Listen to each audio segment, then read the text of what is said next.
봉독해드린 요한복음 20장 1절부터 18절까지 말씀을 본문으로 해서 부활의 아침이라는 제목의 말씀으로 여러분과 같이 은혜를 나누고자 합니다. 사복음서는 예수 그리스도의 생애를 우리들에게 보여주는 전기 형태로 기록이 된 책들입니다. 예수님의 전기로서의 복음서를 일반적인 이 세상의 위인들의 전기와 구별 짓는 것이 뭐냐 하면 바로 예수님의 부활에 관한 이야기가 담겨 있다는 것이죠. 예수 그리스도의 부활은 우리 크리스천들의 삶의 원동력이 되고 또한 교회의 시작점이 되기도 합니다.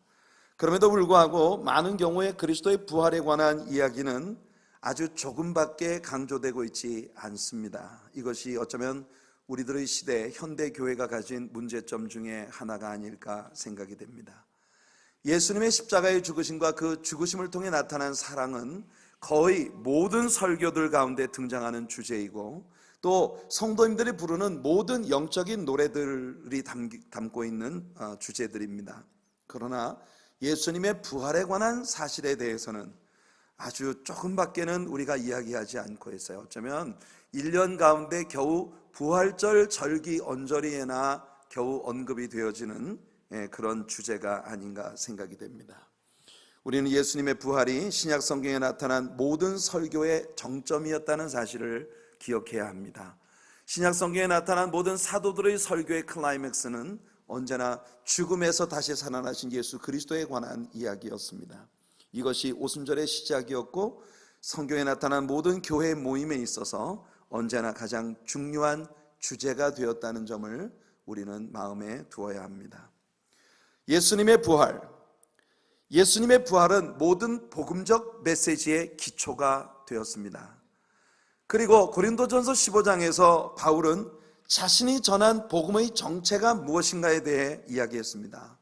그가 전한 복음의 정체는 뭐냐?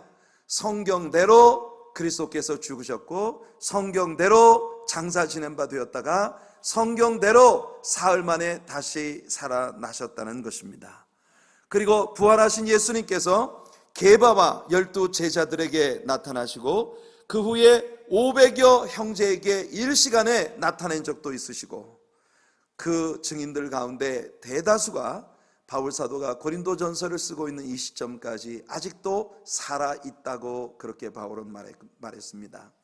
그리고 그 후에 주님의 형제인 야고보에게 나타내 보이시고, 맨 나중에 만삭되어 난자같지 못한 자신에게도 부활하신 예수님 모습을 직접 보여주셨다고 그렇게 바울은 이야기하고 있습니다.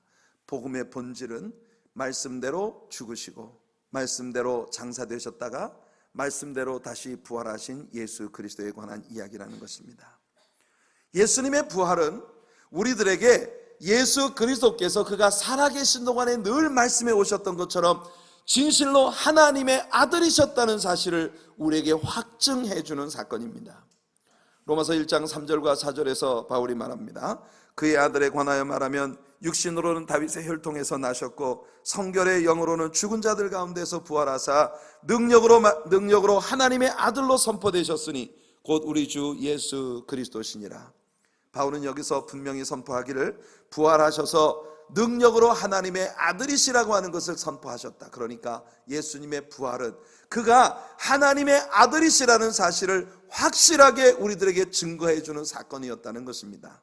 또한 예수님의 부활은 십자가 위에서 죽으신 예수 그리스도의 죽으심이 우리의 모든 죄를 하나님 앞에서 대속하시기 위한 그런 대속의 사역을 완성시키신 사건이었다고 하는 걸 확증해 준다는 것입니다. 로마서 4장 25절에서 바울이 말합니다. 예수는 우리가 범죄한 것 때문에 내어줌이 되고 또한 우리를 의롭다 하시기 위하여 살아나셨느니라. 할렐루야.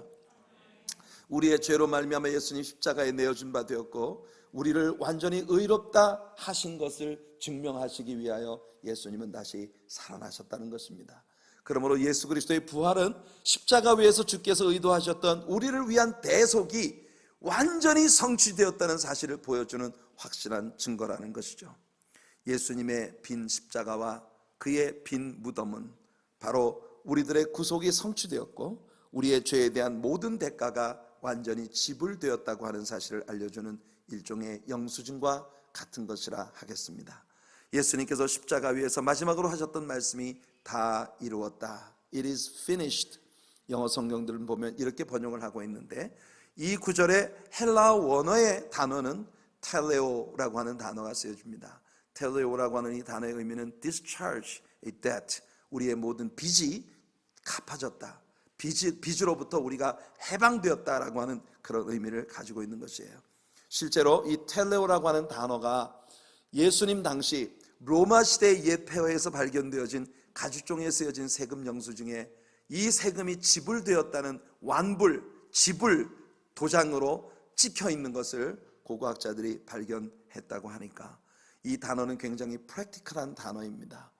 텔레오, 우리들의 모든 죄가 우리 예수님으로 인하여 완전히 지불되어졌고 해결되어졌습니다. 할렐루야. 이것이 예수님의 부활이 우리들에게 증명해주는 확실한 것들이라는 것이에요. 자, 예수님의 부활이 이와 같은 의미를 가지고 있다는 점을 우리 마음속에 새기고 우리 한번 부활절 아침, 첫 번째 부활절 아침의 그 광경 속으로 한번 들어가 봅시다. 우리가 복음서들을 읽어보면 복음서들마다 부활절 아침에 일어난 일들에 대한 기록들이 다 조금씩 다릅니다.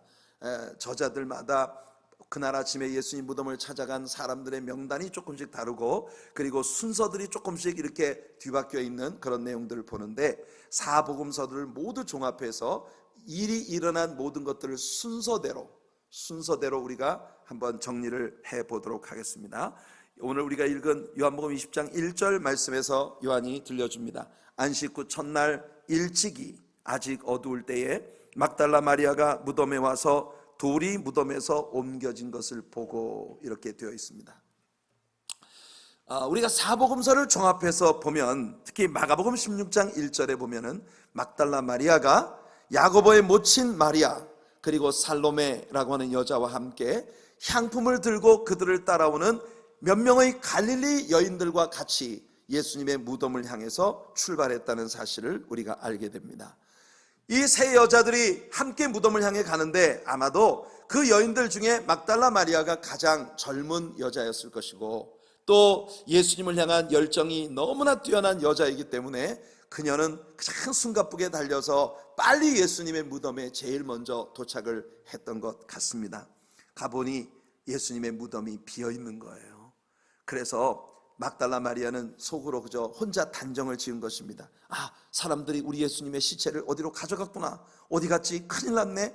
그 무덤이 빈 것을 보고는 다른 여자들이 당도하기를 기다리지 아니하고 다른 길로 빨리 달려서 제자들에게로 가서 예수님의 제자들에게 예수님의 시체가 없어졌다고 전달을 한 것이에요. 그 후에 야고보의 모친 마리아가 아마도 함께 왔던 여인들 중에 가장 나이가 많은 여성이었을 것 같은데요, 그녀가 무덤으로 가까이 나아가 천사를 보았던 것입니다. 마태복음 28장 2절을 보면 큰 지진이 나고 주의 천사가 하늘로부터 내려와 돌을 굴려내고 그 위에 앉아있는 모습을 보았다고 이야기했습니다.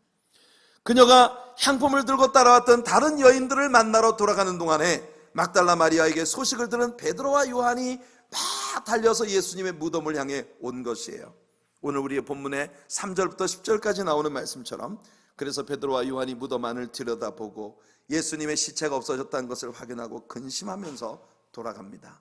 그들이 돌아가고 난 다음에 막달라 마리아가 뒤따라 무덤으로 다시 돌아와서 제자들이 돌아간 후에 혼자 무덤 앞에 앉아 몸을 구부려 무덤 속에 빈 공간을 들여다보며 슬피 울고 있는데, 흰옷 입은 두 천사가, 하나는 예수님의 머리 있던 곳에, 하나는 예수님 발 있던 곳에 두 천사가 앉아 이 막달라 마리아를 보고 물어봅니다. 여자여, 왜 우느냐? 그녀는 그 천사들에게 사람들이 우리 주님의 시체를 어디로 가져갔는지 알지 못합니다. 그리고 나서 뒤돌아보니 자기의 등 뒤에 예수님이 서 계셨습니다. 처음에 그녀는 예수님을 알아보지 못했죠.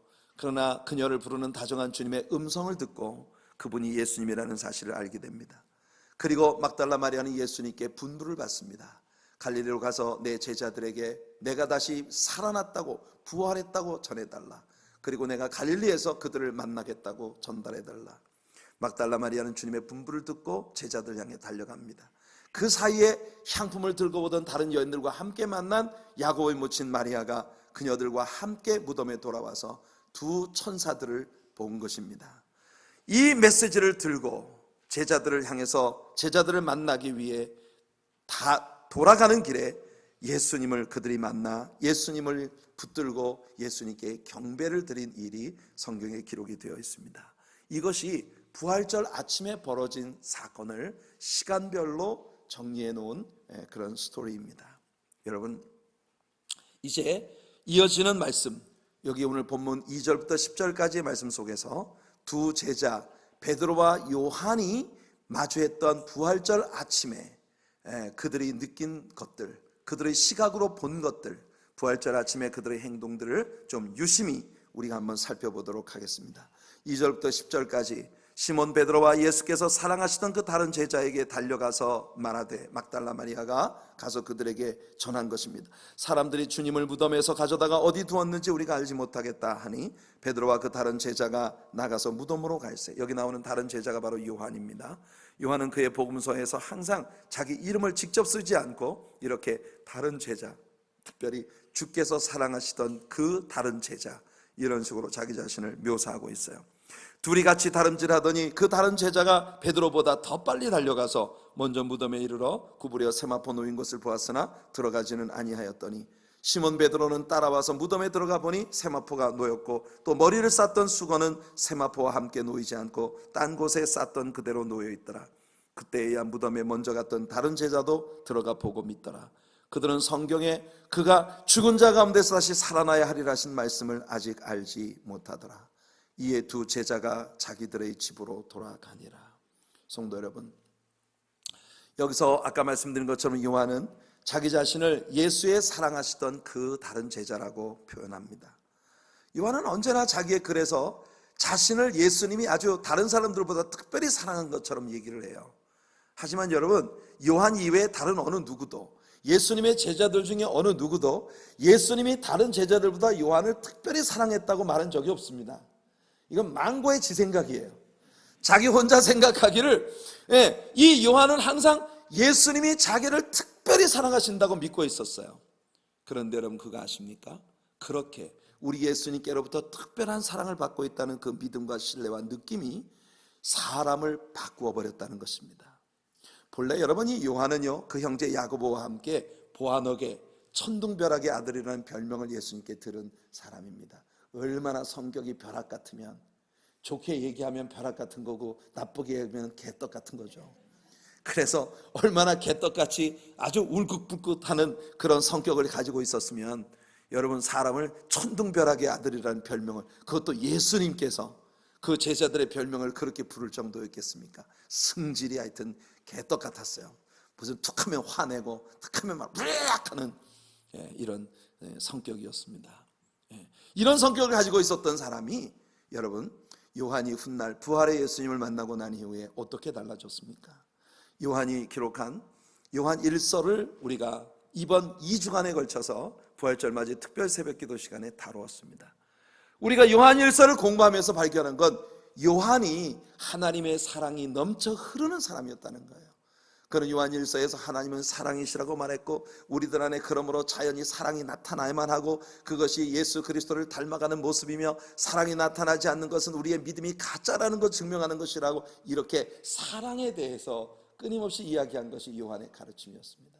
그러니까 요한은요, 주님께 특별한 사랑을 받고 있다고 믿었고 그리고 그 사랑이 요한을 변화시켜 그 사람 역시도 사랑의 사람이 되게 만들었다는 것입니다. 사랑은요, 받아본 사람이 할 줄 압니다. 사랑을 받아본 기억이 없는 사람은요, 남을 사랑하지도 못합니다. 그러나 우리가 정말 따뜻한 사랑을 받고 산 사람들을 보면 그 사람들의 마음속에 늘 다른 사람을 위해 배려하고 사랑하는 그런 마음이 가득하게 되죠. 요한의 모습을 통해 우리는 그런 모습을 보는 것이에요.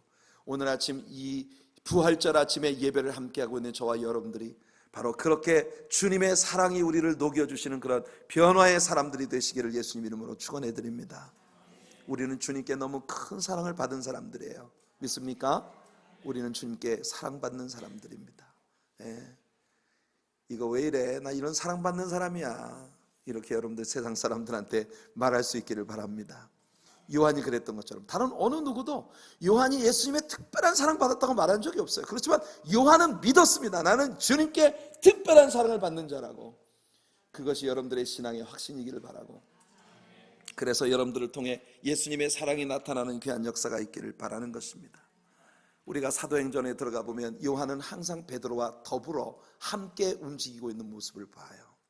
옛날 천둥벼락의 아들이라고 하는 별명을 들었던 보아너게 개떡 같은 성격이었을 때 요한 같으면요, 이거 말이 안 되는 일입니다. 어디 영감생심 베드로 같은 자가 요한과 함께 돌아다닐 수가 있겠어요? 베드로가 누굽니까? 여러분, 가야바의 뜰에 갔을 때 요한을 따라갈 때까지는 베드로가 안전했어요. 왜냐하면 요한은 그 가야바의 식구들과 하속들과 굉장히 친분이 있었기 때문에 그냥 문 열어주는 자가 문을 열어줘서 요한은 그냥 쑥 들어갔습니다. 근데 베드로는 못 따라 들어갔어요. 왜냐하면 멀찍이 따라가다가.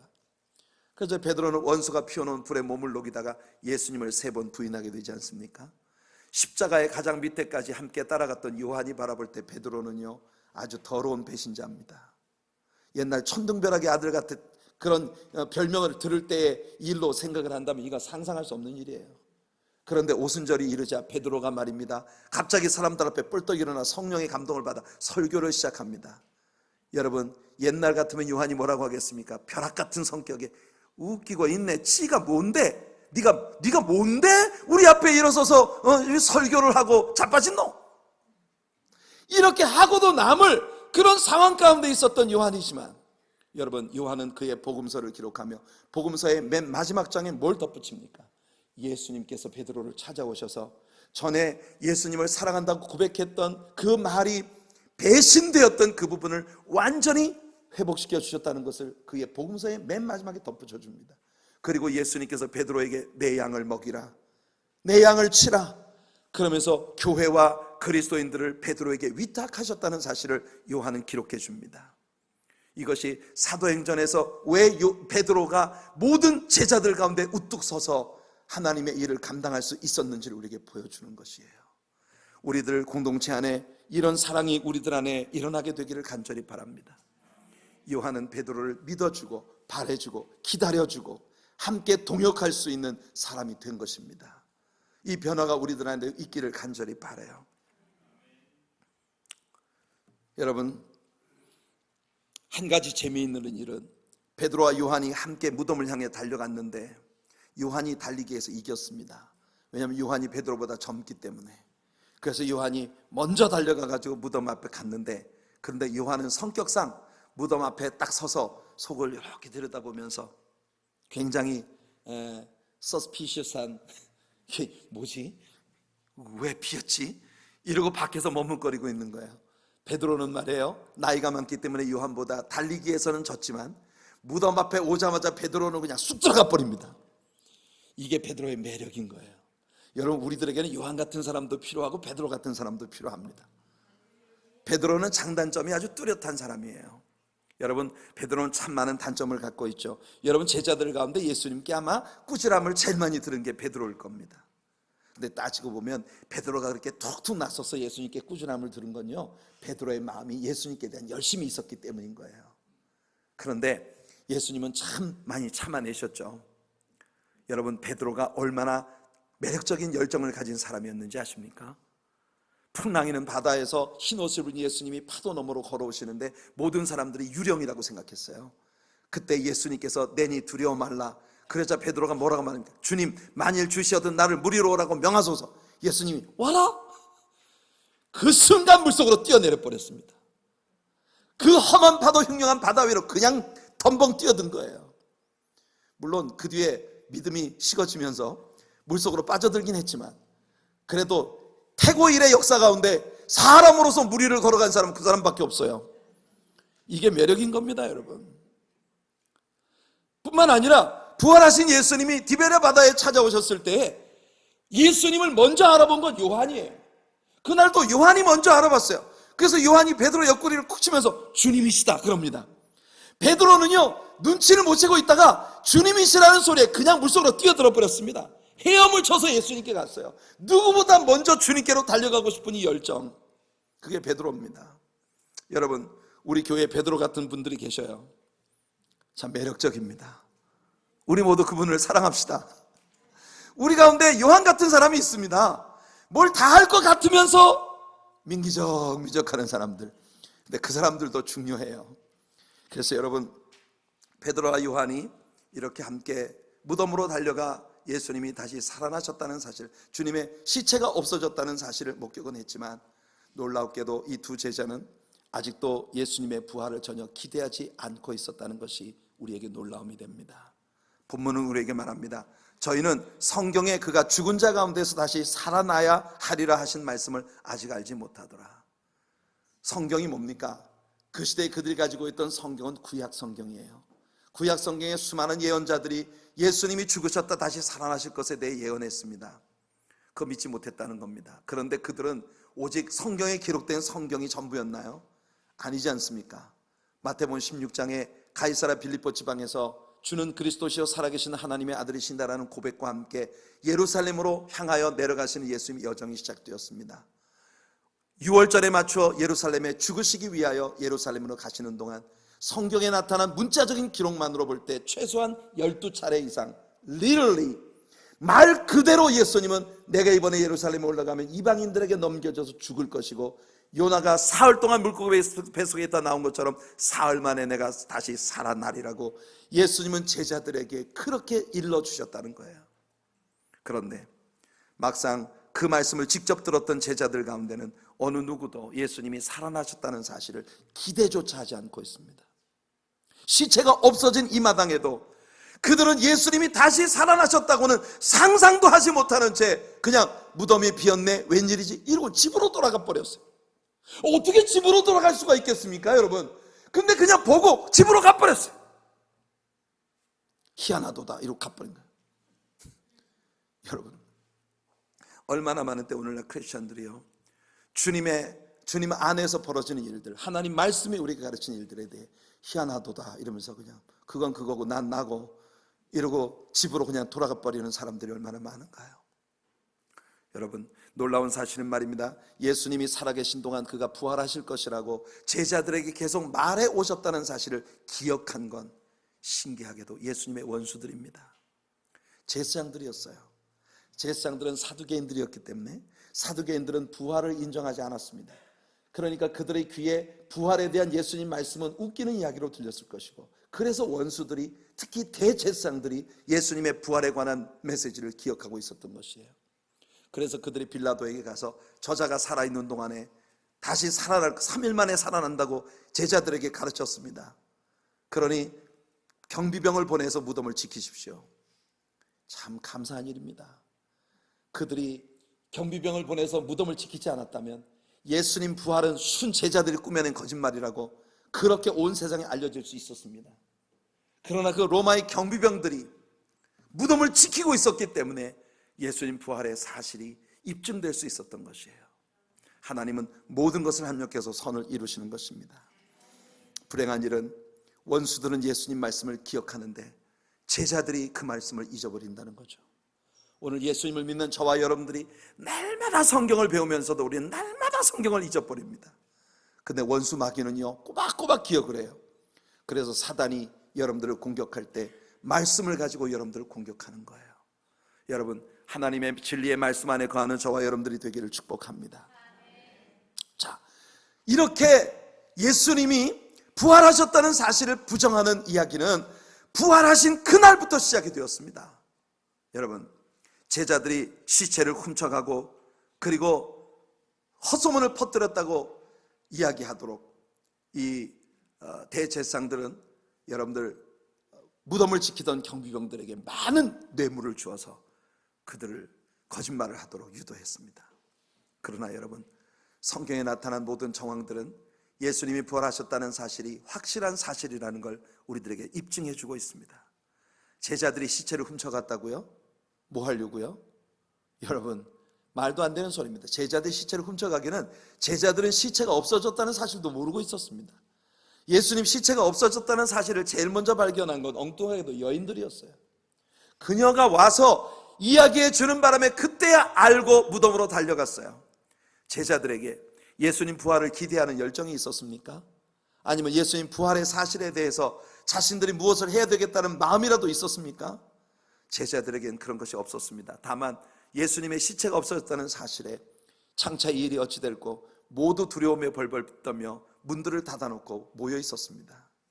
그 가운데 부활하신 예수님이 나타나셨죠. 여러분, 심지어 예수님의 제자들이 예수님이 시체가 없어진 사실을 알고도 부활을 기대하는 자가 없었습니다. 심지어 부활을 목격하고 난 후에도 도마는 뭐라고 말합니까? 그 자리에 없었던 도마는 웃기지 마, 나는 예수님이 그 몸에 있는 손의 못자국과 또 발에 있는 못자국과 그 옆구리에 있는 창자국에 내 손을 넣어주어서 내가 만져봐야 난 믿을 수 있겠다, 그렇게 호언했습니다. 여러분, 이것이 제자들의 모습이었던 거죠. 예수님의 무덤을 들여다보십시오. 오늘 본문 6절과 7절 말씀에 흥미로운 이야기가 나옵니다. 시몬 베드로는 따라와서 무덤에 들어가 보니 세마포가 놓였고 또 머리를 쌌던 수건은 세마포와 함께 놓이지 않고 딴 곳에 쌌던 대로 놓여 있더라. 여러분, 여기에 쌌던 대로 놓여 있더라 하는 이 구절이 예수님의 몸을 쌌던 세마포와 머리를 쌌던 수건과 이 두 군데에 모두 걸리는 그런 구절입니다. 그 말은 무슨 말이냐면, 헬라어 원문에서 이 말씀의 뉘앙스는 예수님의 시신을 쌌던 세마포가 예수님의 시체를 감쌌던 그 쉐입 그대로, 그 모양 그대로 그 예수님이 누우셨던 자리에 누워 있었다는 거예요. 이게 뭘 말하냐면 마치 evaporate 된 것처럼 예수님의 시체가 그 세마포 속에서 연기처럼 스르륵 빠져나왔다는 겁니다. 여러분, 부활하신 이후에 예수님은요, 영원한 영광의 몸을 입고 계시기 때문에 제자들이 문들을 닫아놓고 있는데도 그 방 안으로 쑥 나타나셨어요. 예수님이 굳이 무덤 밖으로 나오시기 위하여 문을 여실 필요가 없었습니다. 굳이 문을 열지 않아도 문 밖으로 연기처럼 쓱 빠져나오실 수 있는 예수님, 왜 문을 굳이 여셨을까요? 이건 예수님이 문 밖으로 나오시기 위해 여신 것이 아니라 문 밖에 있는 사람들이 예수님의 무덤이 비었다는 사실을 들여다 볼 수 있게 하기 위해서 베풀어 주신 배려입니다. 할렐루야. 예수님의 무덤은 완전히 비어 있었고, 여러분, 제자들이 예수님의 시체를 훔쳐갔다면 말이 됩니까? 어찌 예수님의 세마포, 예수님을 쌌던 세마포를 갖다가 거기 누워있는 것처럼 그 모양 그대로 남겨놓고 예수님 몸만 싹 빼간단 말이에요. 성경의 모든 증거들은 우리들에게 예수님의 부활이 사실이라는 걸 입증해주고 있는 것이에요. 오늘 우리가 다룰 본문의 마지막 장면입니다. 여기에는 막달라 마리아와 예수님의 만남이 나옵니다. 마리아는 무덤에 돌아와 몸을 구부려 무덤 안을 들여다보며 울고 있었어요. 아까도 여러분들 말씀드린 것처럼 두 천사가, 하나는 예수님의 머리맡에, 하나는 예수님의 발치에 있습니다. 두 천사가 막달라 마리아를 보고 묻습니다. 여자여, 어찌하여 우느냐?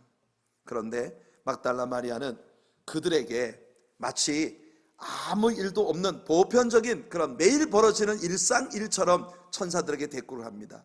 사람들이 내 주님의 시체를 어디로 가져갔는지 모르겠어요. 그리고 뒤를 돌아보았어요.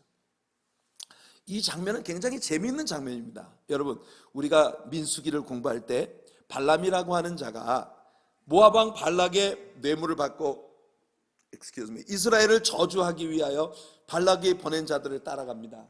그런데 여러분, 앞에 천사가 검을 들고 발람을 죽이려고 지키고 있었어요. 발람은 눈이 어두워서 못 봤습니다. 근데 누가 봤어요? 발람을 태우고 가던 나귀가 본 거예요. 그래서 나귀가 옆에 있는 이 비탈에다가, 바위에다가 막 이 발람의 발을 막 비벼대가지고 발람이 발이 막 까지고 막 하니까 화가 나가지고 나귀를 때렸어요. 그것도 한 번, 두 번, 세 번 때린 모양이라 이 나귀가요, 정확하게 숫자 개념이 아주 뛰어난 나귀예요. 그래가지고 이 나귀가 발람을 보고 하는 말이, 야, 네가 왜 나를 세 번 때리느냐 그랬어요.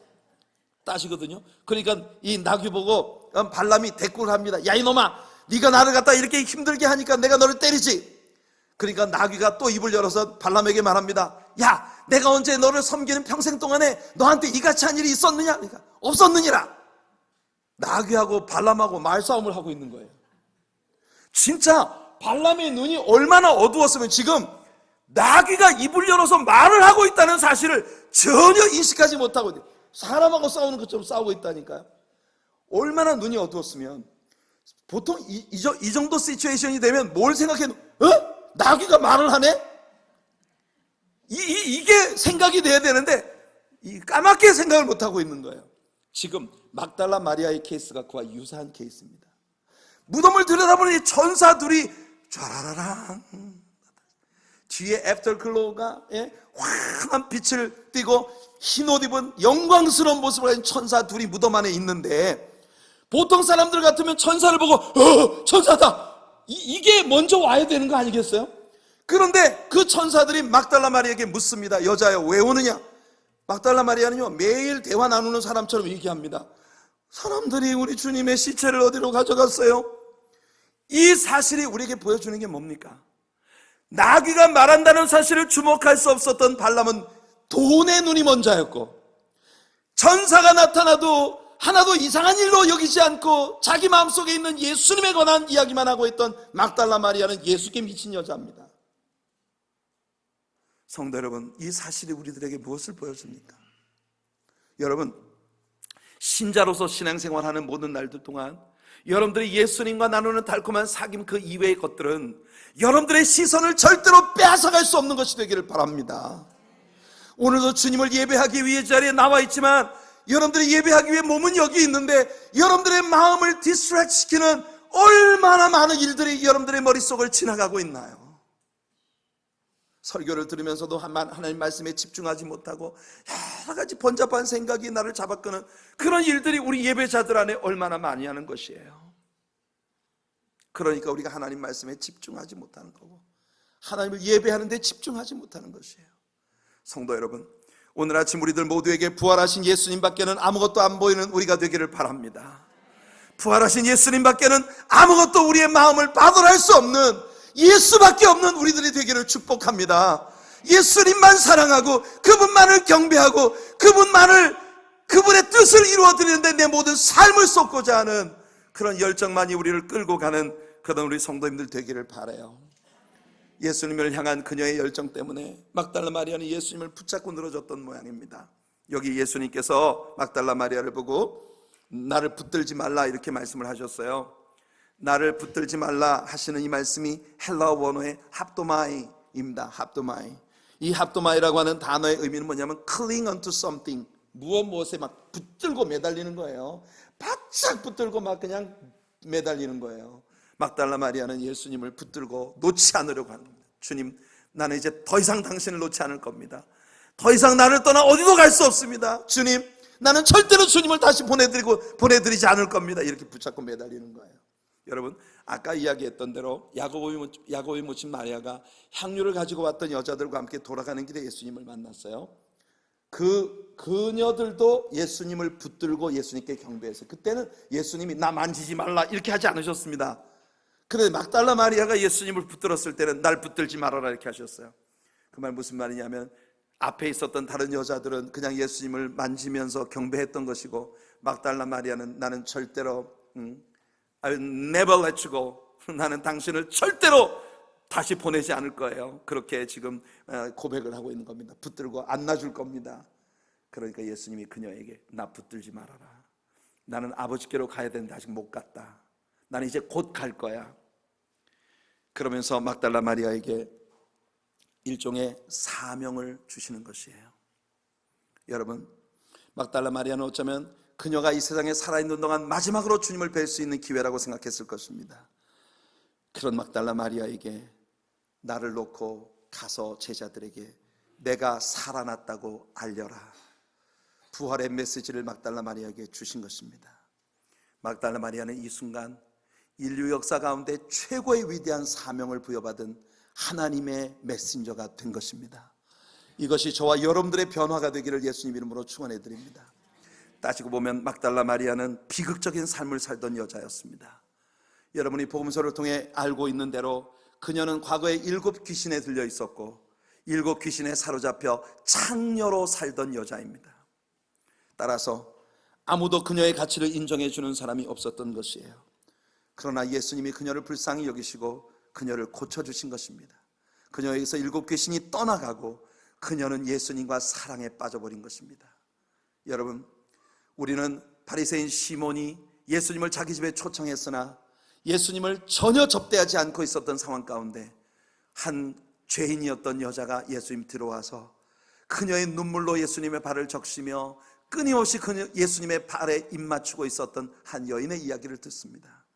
성경의 이 초대교회로부터 내려오는 트레디션은 바로 그녀가 막달라 마리아였다는 것입니다. 성도 여러분, 그렇게 감격적인 사랑으로 예수님께 자신의 모든 것을 내어드리고 싶었던 그녀에게 하나님은 메시지를 주신 것입니다. 예수님이 다시 살아나셨다고 내 제자들에게 가서 전해라. 놀랍게도 예수님의 부활의 메시지는 제자들로부터 시작된 게 아니라 과거에 형편없이 일곱 귀신에 들려 창녀였었던 한 여인으로부터 시작이 된 것이에요. 성도 여러분, 우리가 얼마나 지식을 갖고 있고 얼마나 물질을 갖고 있고 얼마나 세상 경험이 있는지 이런 것은 중요하지 않습니다. 오늘 막달라 마리아처럼 우리 주님과 더불어 사랑에 빠지는 저와 여러분들이 되기를 축복합니다. 그럴 때 다시 사신 예수 그리스도의 부활의 메시지가 우리들을 통해 세상을 향해 쏟아져 나가게 될 줄로 믿습니다. 막달라 마리아는 이제 더 이상 슬퍼할 이유가 없었습니다. 왜냐하면 그녀는 부활의 메신저가 되었기 때문인 것이죠. 성도 여러분, 부활절 아침은 많은 사람들이 다름질을 시작한 아침입니다. 정말 예수님의 부활의 메시지가 증거되는 곳마다 사람들이 뛰기 시작했어요. 이 여인들이 향품을 들고 무덤을 찾아오던 힘없는 타박걸음, 누가 저 문을 우리를 위해 열어줄 수 있을까 고민하며 오던 그녀들이 무덤이 비었다는 사실을 알자 즉시 뛰기 시작했습니다. 예수님의 시체가 없어졌다는 소식을 들은 베드로와 요한은 달리기를 시작했습니다.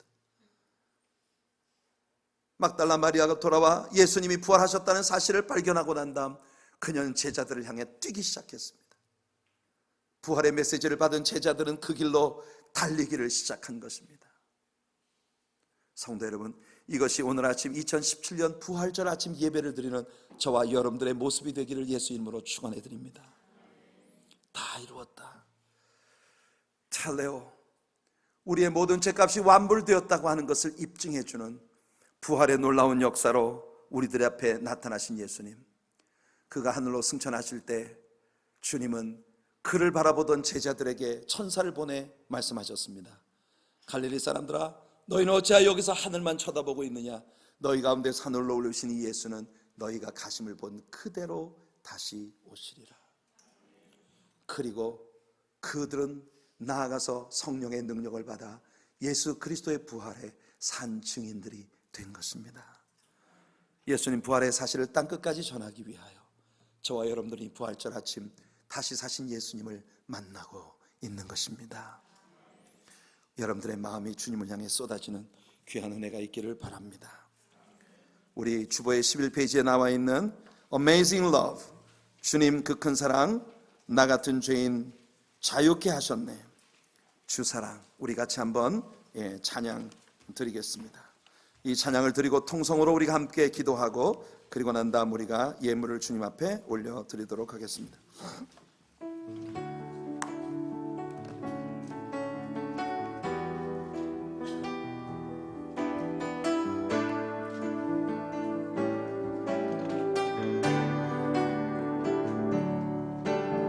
주님 그 큰 사랑, 나 같은 죄인 자유케 하셨네, 주 사랑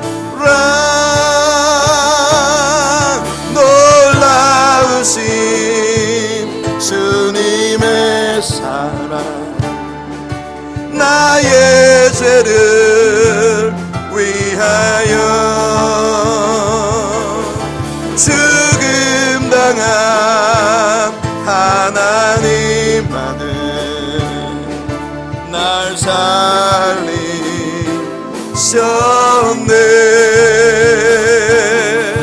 날 살리셨네.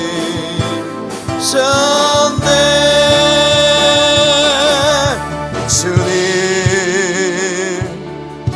멸시받고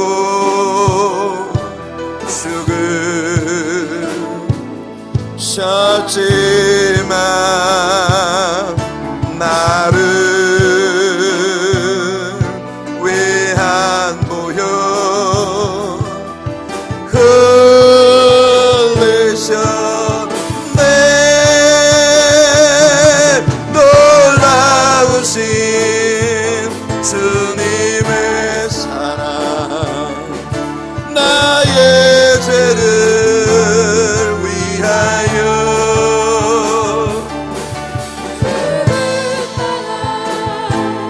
하나님 아들 날 살리셔